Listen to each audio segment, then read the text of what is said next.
కడప నగరంలో 2007 సంవత్సరంలో పేదలందరికీ ఇళ్ల స్థలాలు ఇవ్వడం కోసం సర్వే చేశారు. ఆ సర్వేలో గుర్తించినటువంటి పేదలందరికీ చెల్లోపల్లి లేఅవుట్ ప్రాంతంలో అందరికీ ఇల్లు ఇచ్చి అక్కడ నివాసం ఉండేటట్టుగా ప్రభుత్వం నిర్ణయించింది.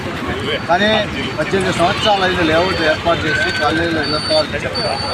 ఇప్పటి వరకు అక్కడ ప్రధానమైనటువంటి సమస్య పరిష్కారం కాలేదు.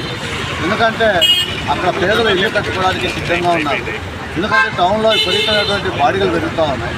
ఈ బాడిగలు భరించలేక అక్కడ చిన్న ఇల్లు అయినా సరే సొంత ఇంట్లో ఉండే అవకాశం చెప్పి భావించి అక్కడికి వెళ్ళడానికి ప్రజలు ప్రయత్నం చేసి అక్కడ కొంతమంది ఇల్లు నిర్మిస్తున్నారు. ఆ ఇల్లు నిర్మిస్తున్నటువంటి వాళ్ళు రహదారులు లేక తీవ్రమైనటువంటి ఇబ్బందులు పడుతున్నారు.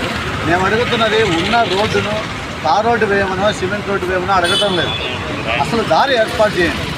ఆ కాలేజీకి వెళ్ళడానికి మాకు దారి కావాలి. అక్కడ ఎవరైనా చనిపోతే మాకు శ్మశానం కావాలి.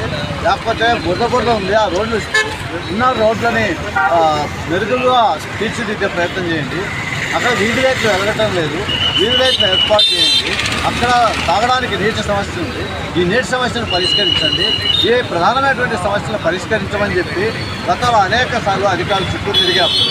ఏ ఒక్క అధికారి కూడా సమస్య పరిష్కారం చేయడానికి ముందుకు రాలేదు. కార్పొరేషన్ వాళ్ళు అడిగితే రెవెన్యూ వాళ్ళు అడగమంటారు, రెవెన్యూ వాళ్ళు అడిగితే హౌసింగ్ వాళ్ళు అడగమంటారు. వీళ్ళు ముగ్గురు ఒకరి మీద ఒకరికి చెప్పి తప్పించుకుంటున్నారు.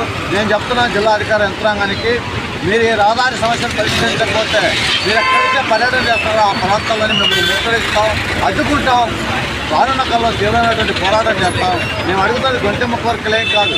మేమేమడుగుతున్నాం, దారి వెడగొట్టండి, దారి ఏర్పాటు చేయండి. ఆ దారి ఉన్నా మేము వెళ్ళి ఇంట్లో సంసారం చేస్తామని చెప్తుంటే మీరు ఎరకమైనటువంటి పద్ధతిలో నిర్లక్ష్యం చేస్తున్నారు. మీరు ప్రభుత్వ జీతాలు తీసుకుంటున్నారు. ప్రభుత్వం ఇచ్చేటువంటి జీతాలు ప్రజల నుంచి పన్నులు కట్టిన డబ్బులు ఇవి అని మీరు మాత్రం ప్రజానికానికి సమస్యలు పరిష్కరించడానికి సిద్ధంగా లేదు. మేము ఈ సమస్యను వదిలిపెట్టాం. కాబట్టి అధికార యంత్రం ఆలోచించాలి. జిల్లా కలెక్టర్కి ఇప్పుడు 10 సార్లు రిప్రజెంటేషన్ ఇచ్చాం. ఒక్కసారి కూడా జిల్లా అధికారులు చేతగా దత్తమ్ములుగా ఉన్నారు. మేము ఒకటే చెప్పదలుచుకున్నాం, మీరేదో వాళ్ళు ఏదో బయట ధర్నా చేసి వదిలిపెడతారు అనుకుంటున్నారేమో. మేము వదిలిపెట్టాం. మీ అంతా తేలుస్తాం.